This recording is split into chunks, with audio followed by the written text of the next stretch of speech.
Saya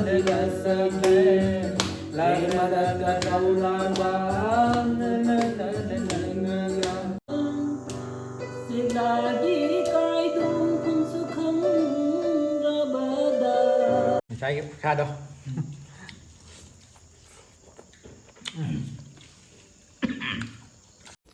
Hello mayam. Ngasiju anova vlog ama puduna laksari.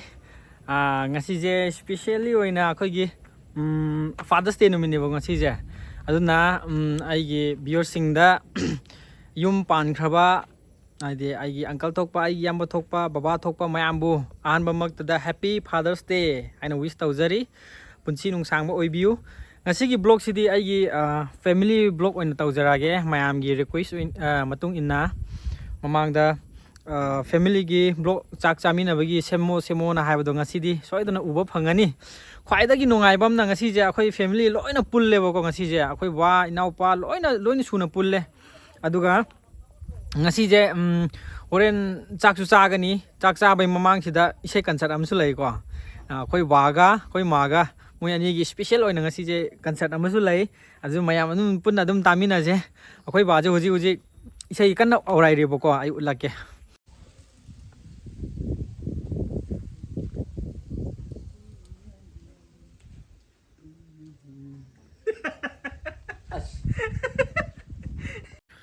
aduh di mayam mathel je ngasigi mathel je ok thongba mane yen chagem pomba ampau udabasu yarong gini yen chagem pomba ai adum thongbagi chu adum hapcharake aduh di mayam video se loiba phaudang adum yengbiu family gi ai gi family se smaina lai mi asuk yami da ai loina takjarage aduh di mayam haurje ko be wa man no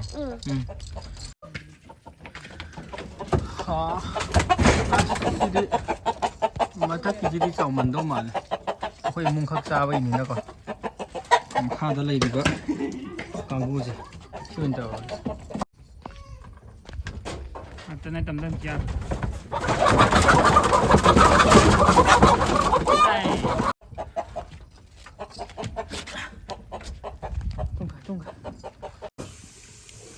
punga sida 혹시 다 야오다나 통되니까 kilo mo khai mutang chomna tanggal sina cha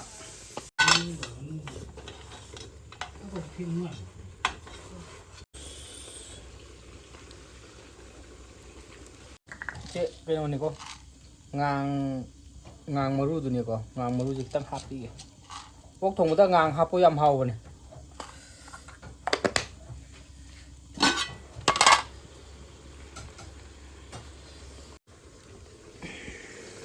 condition is mine like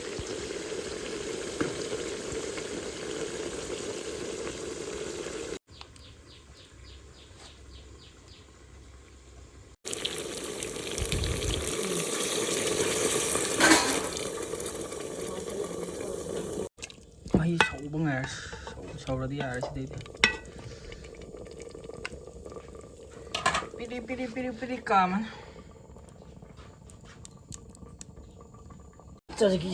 game gi series lai ko sa game do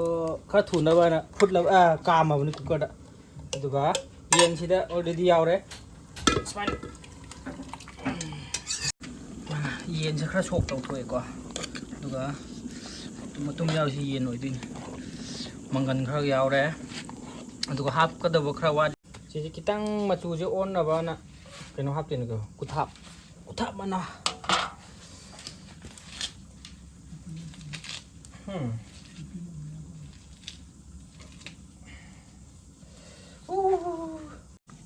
somgisina da yen leire ko yen duga seta phon mana ka thongduba champut phuttuba mahi thakna boran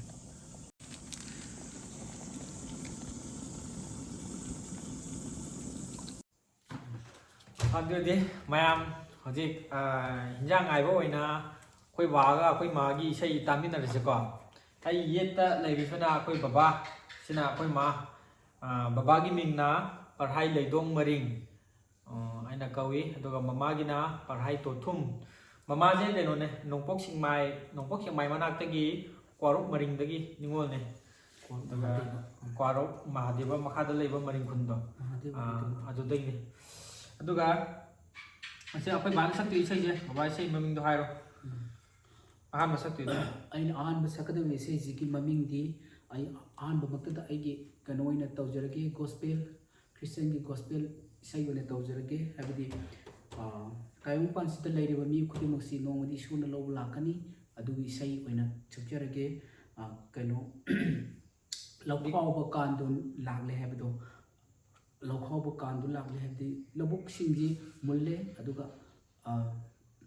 ꯄ꯭ꯔꯤꯊꯤꯕꯤꯗ ꯂꯩꯔꯤꯕ ꯃꯤꯁꯤꯡꯁꯤ ꯂꯧꯕꯨꯛꯀ ꯆꯥꯡꯗꯝꯅꯩ ꯑꯗꯨꯅ ꯏꯁꯣꯔꯅ ꯂꯥꯛꯀꯗꯕ ꯑꯗꯨꯒꯤ ꯃꯥꯒꯤ ꯄ꯭ꯔꯃꯥꯟ ꯄꯤꯕ ꯏꯁꯩꯅꯤ ꯑꯗꯨ ꯍꯥꯟꯅ ꯁꯛꯆꯔꯒꯦ ꯇꯥꯃꯤꯟꯅꯔꯁꯤꯀꯣ ꯃꯌꯥꯝ ꯅꯠꯇꯦ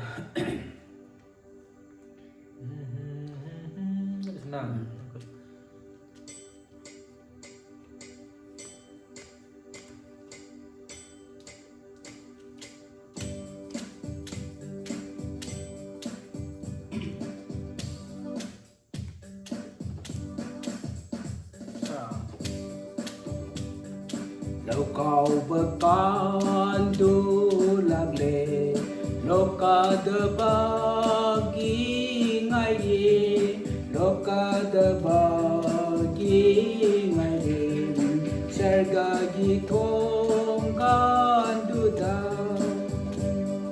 ꯅꯤꯡꯉꯝꯗꯕ ꯃꯇꯝ ꯂꯥꯛꯀꯅꯤ ꯃꯔꯨꯞꯁꯥ ꯄꯨꯛꯅꯤꯡ ꯍꯣꯡꯒꯗꯕ ꯃꯇꯝ ꯑꯣꯏꯔꯦ ꯆꯦꯛꯁꯤꯜꯂꯨ ꯃꯔꯨꯞꯁꯥ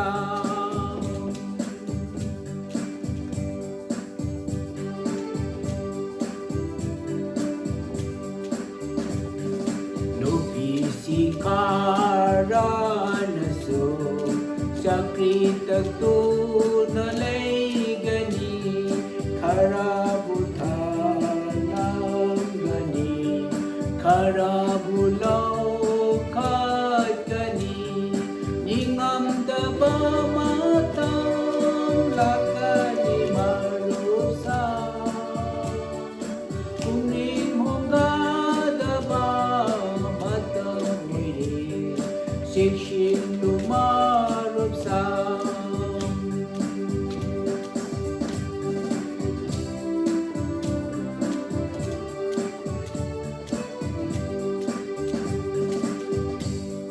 ꯂꯧꯕꯨꯛꯇ ꯃꯤ ꯈꯔꯅ ꯊꯕꯛ ꯁꯨꯗꯨꯅ ꯂꯩꯒꯅꯤ ꯈꯔꯕꯨ ꯂꯧꯈꯠꯀꯅꯤ ꯈꯔꯕు ꯊꯥꯅꯝꯒꯅꯤ ꯅꯤꯡꯉꯝꯗꯕ ꯃꯇꯝ ꯂꯥꯛꯀꯅꯤ ꯃꯔꯨꯞꯁꯥ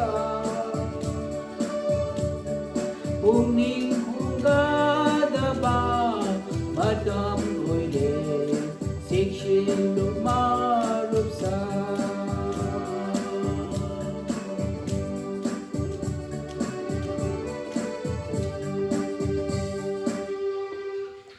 ꯃꯊꯪꯒꯤꯁꯤꯅ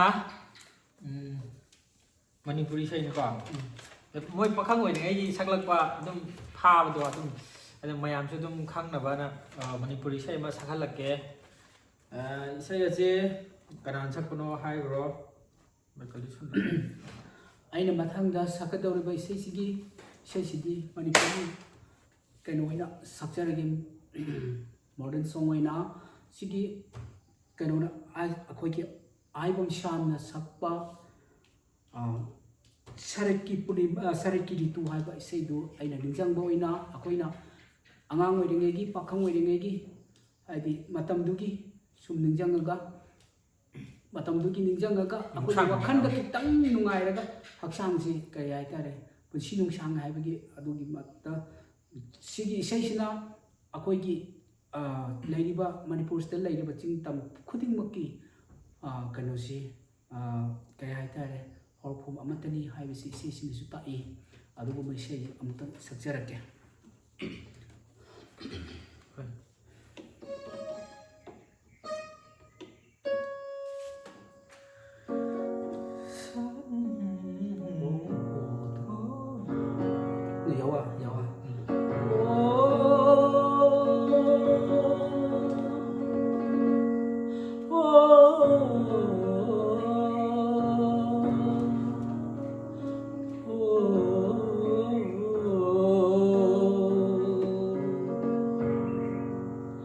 Sharat kiritu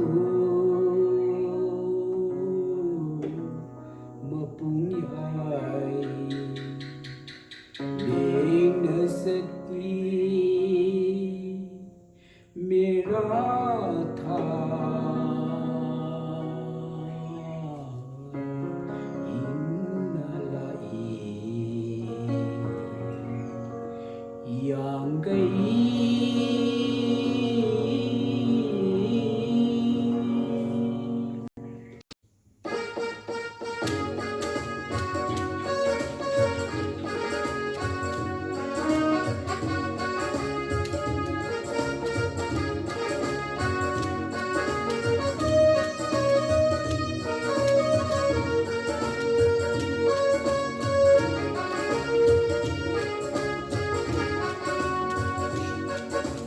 Chumang kuding merawa,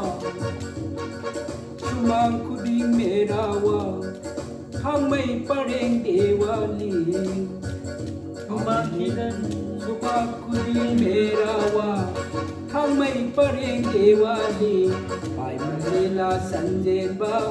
obar dholu kurumba. Chumang kuding merawa, hamai pareng dewali. Lila sanjeba gobar dholu kurumba hari kuthang tanggingba hari ko loi sakna tha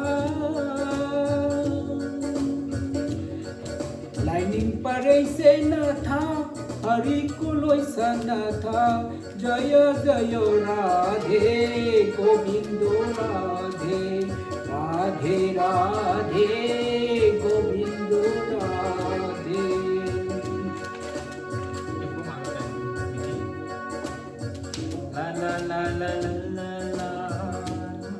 Rasa punba khilaba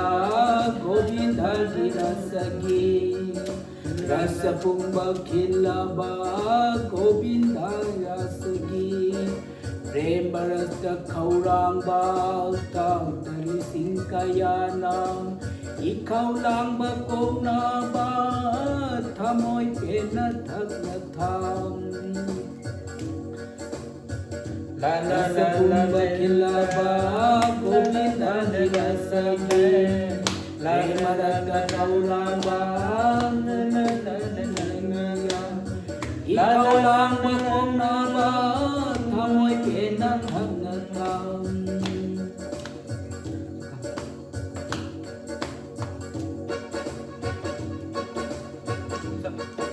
Bapuroy ba se badang Karay thonga lan bading Bapuroy ba se badang Karay thonga lan bading Mai gay phang na ong khibi Ningol singbu sa câu thang Bapuroy ba se badang Karay thonga lan bading Mai gay phang na ong khibi Ningol singbu sa câu thang Lai ra anang nai dana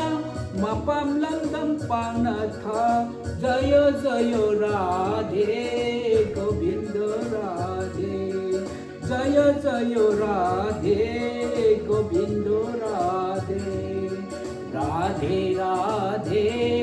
Govinda radhe Radhe radhe Govinda radhe Radhe radhe Govinda radhe टेम्पोदो खितंगी चाद्रे अदुसु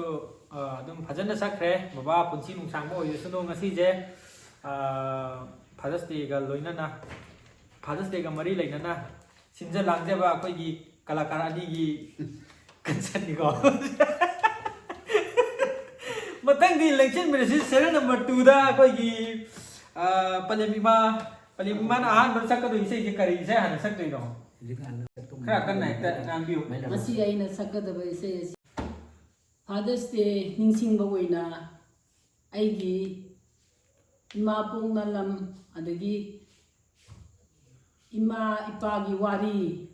ningsingba isaido akoi custom gi maring isai dum sakjarage Nagasna. Ati.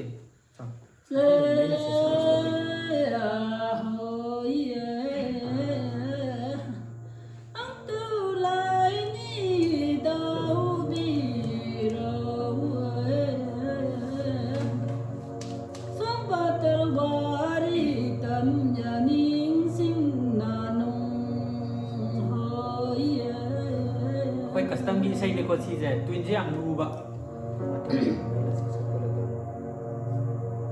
Persung pungi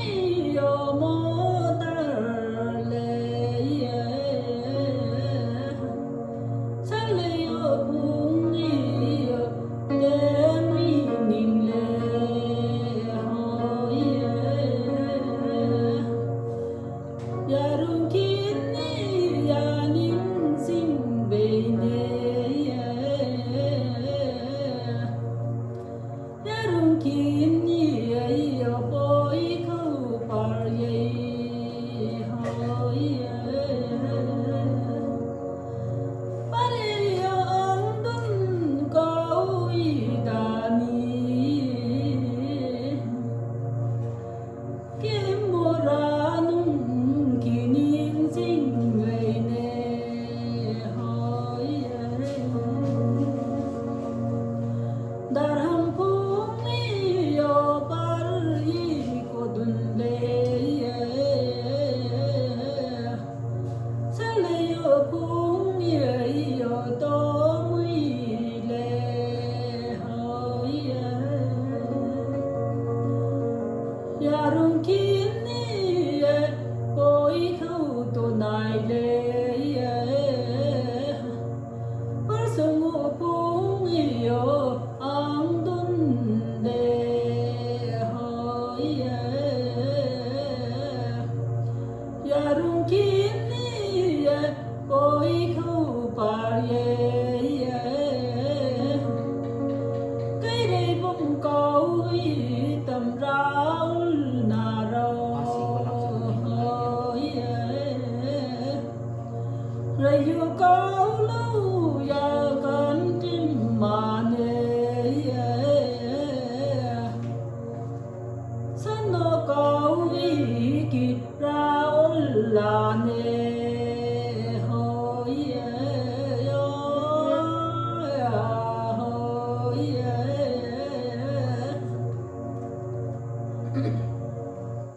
Loi re ko. Mathang gi sina kai sai no. mathang gi sidi akoi le sa oiring idagi nompok singwai da lai harau bodagi akoi gi babung hoiga moina pung kari kari pura ka jagoi tambi bagi sai ni adubu kuidi kuirabani soirabasu mayam na ngakpi gani Ngapi je. phone su phatre sakjara ge sai ama leharo te jagoi sabagi Này sur kiu lo la ka. So. Pi sa. sing the sa Him la. Nanti. Sa. Oh, sing the sa. Pi.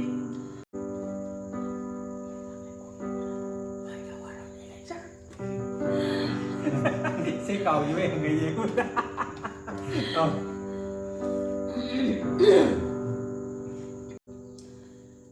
sing the sa pi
mayam sidaydi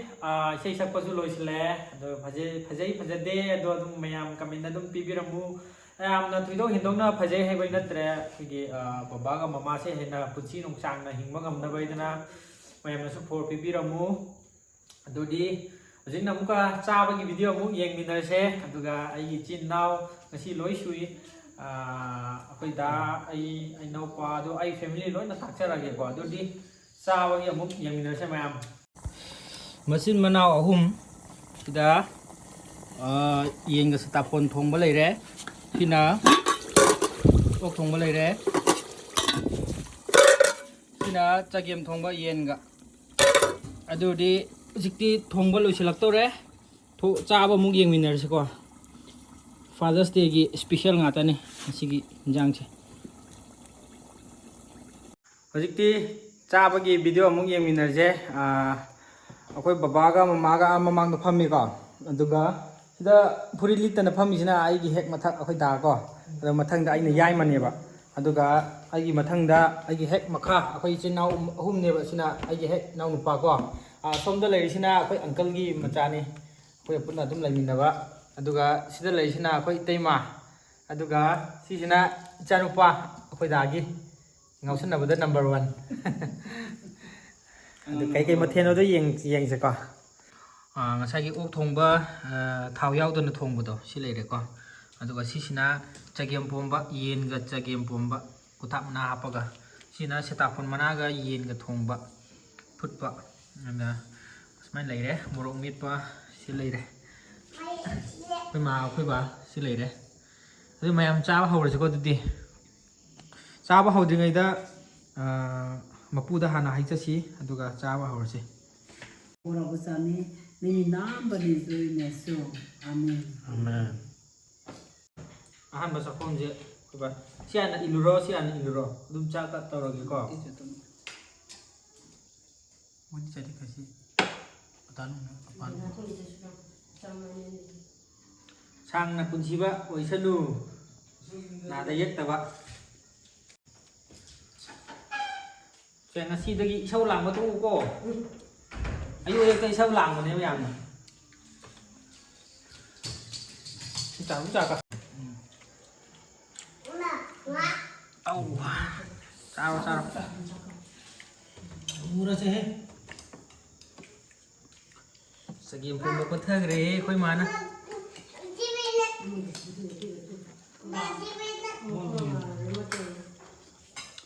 Hào bro mà hào đi bà nó hào bro hào đi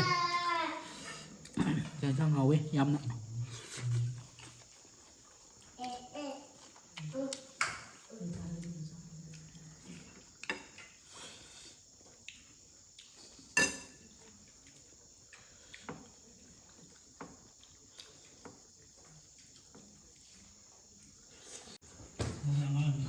anh gì bây giờ tàu để chagem pomba je kothaga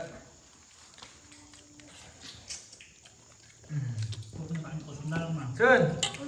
nắm giá là cầu thủy lệ hào ê tật ôi hai tao lợn nào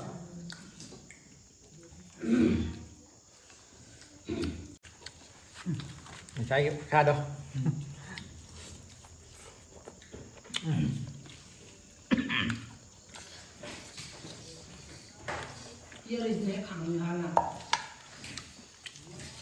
Tasya,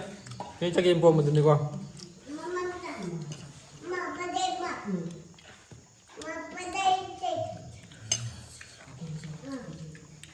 Đến mà ru xì dầu rồi. Nhưng mà hao gì vậy? Cốt cái lèo đấy.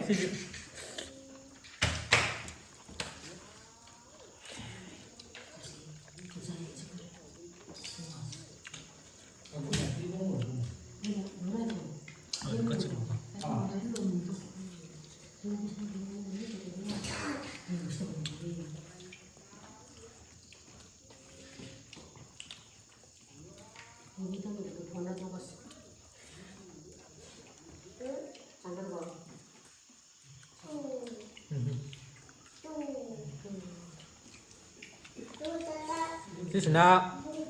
ꯌꯦꯟꯒ ꯁꯤꯇꯥꯄꯣꯟ ꯃꯅꯥ ꯀꯩꯅꯣ ꯇꯧꯕꯗꯣ ꯐꯨꯠꯄꯗꯣ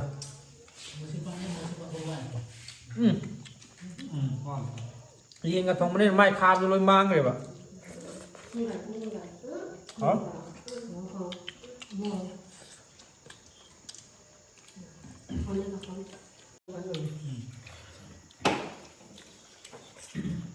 không phải là bố được năm phao rồi.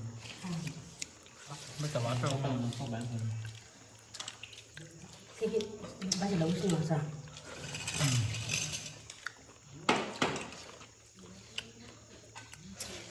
Nhìn lại thằng đi. Ngasi di soalnya canbidana imung manung icin nau loi na sure sakso smaina pullap samina ba yam hot na ri kan na ado ima chak su hauna cha roi do hai ayuk ti isau yam lang na roi ji ko akoi yahau theng ba gi yahau theng ba ima ni isau lang ba viewers sing da isau lang ba ima isau lang ba mayam yaubiramadi video ji share tawbiramo ko akoi ba se isau yam lang bane ba kam je tenge ngasi di teng to ko ma ga ko ba gi pung teng e hau re ko ngasi gi di ha de di Hawi.